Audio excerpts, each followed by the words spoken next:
大家好，又係我梁師傅啊！最近天氣又熱又濕，好多人問我：喂，師傅，屋企部冷氣機一開抽濕嘅時候咧，就到雪房咁樣，唔開咧就成陣噏味，點搞啊？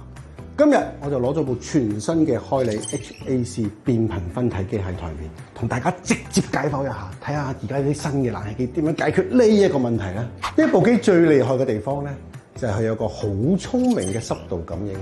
以前啲冷氣抽濕死抽爛抽，搞到室內嘅溫度急降。但係呢部機咧就自己識得拿捏啦，抽走濕氣嘅同時，室內溫度又唔會點跌，即係話你終於可以享受到乾爽嘅空氣，又唔使驚凍親屋企嘅老人家同埋小朋友啦。作為師傅，我就最欣賞佢嘅設計啦。佢頂部嘅回風位咧可以裝到好貼嘅天花，即係需要3cm 嘅空間。香港嘅樓底有幾矮，大家都知啦。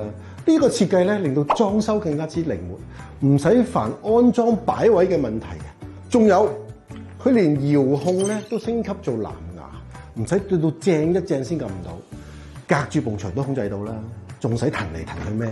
買冷氣梗係揀開你。